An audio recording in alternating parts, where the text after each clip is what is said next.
In the last video, we talked about classifying hydrocarbons as alkanes if they have carbon-carbon single bonds, alkenes for carbon-carbon double bond, and alkyne for carbon-carbon triple bond. In this video, what we're going to do is look at the VSEPR theory, or valence shell electron pair repulsion theory, to evaluate the geometry around each carbon atom if it is part of an alkane, part of an alkene, or part of an alkyne. In this image that we see here, in black we have a carbon atom, and in white, bonded to that, we have 4 hydrogen atoms. So our carbon here is in black, hydrogens are in gray, and we see that the carbon has 4 different bonds coming from it. 1, 2, 3, 4, going off to 4 different atoms. Hence, this would represent an example of an alkane. This particular alkane is known as methane, or natural gas, the gas that can be used for cooking and other applications because of its high flammability.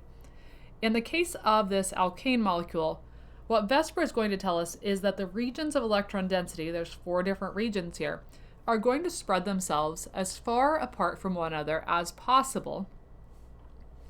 And in order for those regions of electron density to be spread as far apart from one another as possible, what we end up with are that the 4 bond angles here are all 109.5 degrees as the ideal bond angle. And that causes the alkane carbons to form what we refer to as a tetrahedral shape. So if we were to build this out as a molecular model, what we would see is that this hydrogen that I'm highlighting with my laser pointer right now would point straight up. We would have a bond coming down here that would face outward, pointing toward us. We would have another bond and a hydrogen atom back here pointing away from us.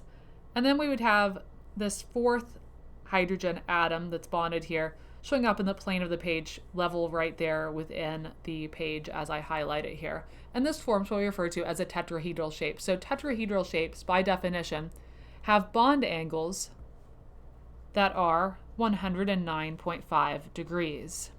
That is, by definition, what makes a tetrahedral shape. And this is going to be the case for alkanes. Let's go ahead and dig into this a bit further here by looking at alkenes and alkynes and coming up with some generalizations here. In general, we can predict the geometries of carbon or other atoms based on the valence shell electron pair repulsion model, or VSEPR, that we look at the number of regions of electron density surrounding a particular atom, and that is going to lead us to be able to make conclusions about the geometry. So let's go ahead and take a look at that, particularly applied toward carbon. So we're going to look at the geometry of carbon when it is engaged as part of a carbon-carbon single bond, double bond, or triple bond. So we're going to look at, in this table, the number of atoms that are directly covalently bonded to the carbon of interest. And that can be either 4 atoms, in the case of alkanes, as an example of that, 3 atoms directly bonded to the carbon, which would be the case in alkenes, as an example of when we would see that type of situation, or 2 atoms directly bonded to the carbon, as would be the case for an alkyne. With the VSEPR predicted geometry of carbons, the electrons repel one another, and so they want to be spaced as far away from one another as possible. And the way that we accomplish that is by adopting specific molecular geometries, and each specific molecular geometry corresponds to a particular bond angle.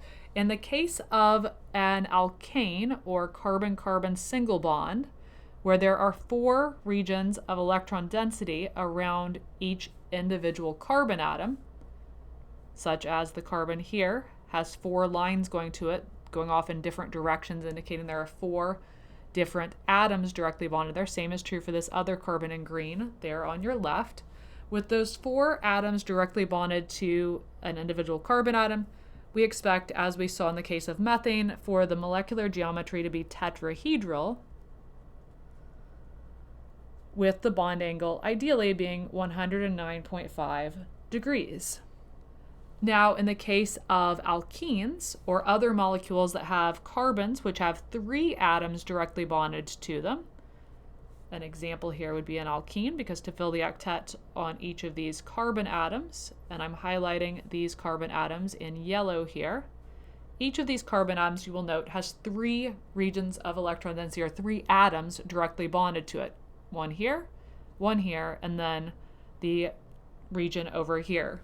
And so with 3 regions of electron density, or 3 atoms directly bonded, what we're going to observe is to space the electrons out as far as possible.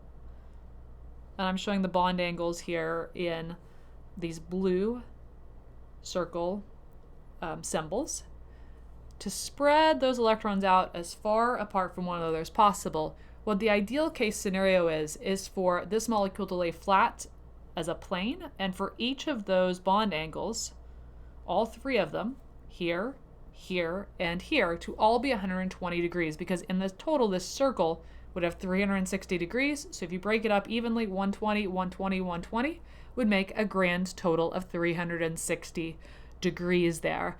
And so the geometry that this adopts, giving that 120 degree bond angle to space the bonds and the atoms as far apart from one another as possible, is what we refer to as a trigonal planar geometry. So trigonal, like a triangle, because we could think of this as being triangles here, and planar because it is laying completely flat to give it that ideal bond angle. So trigonal planar with a bond angle of 120 degrees as we space those regions of electron density, and hence the atoms that are bonded there, as far apart from one another as possible. And then finally, with carbon-carbon triple bonds, where we have a triple bond connecting the carbons to fill the octet rule, and then we have an additional group bonded out here that I'm just going to show as a line there going off to nowhere. If we highlight in each carbon atom there, the carbon atom there has 2 regions of electron density because it has the bond coming off to the right here, and it also has a bond going off to the left, specifically has 3 bonds going off to the left to fill its octet.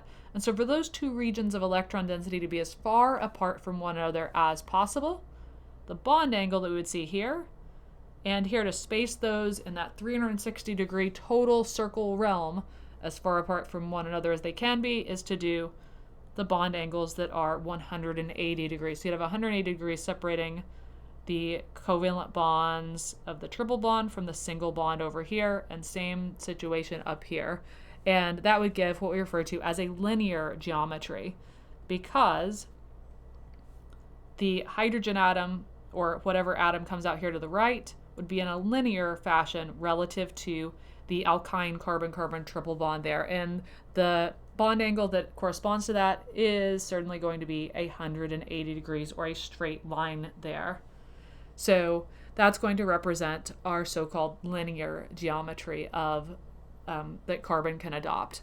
And this trend of tetrahedral, if there's 4 atoms directly bonded to carbon, or 3 atoms directly bonded to carbon being trigonal planar, and 2 atoms directly bonded to carbon being linear, is something that we should keep in mind throughout the semester, because we're going to use that to predict the shapes of organic molecules. And the shape of organic molecules is essential in determining its biological function, where 2 molecules can be very, very similar, but if one of them has a shape that is slightly incorrect, it will not be able to correctly interact with biological targets, and hence, rather than having a desirable effect in the body as a nutrient or as a positive acting drug molecule, instead it could have a very negative effect, such as being very, very toxic or even lethal. So as we go through and progress into future segments, we will need to be able to keep in mind these concepts about the geometry and the ideal bond angles that carbon adopts.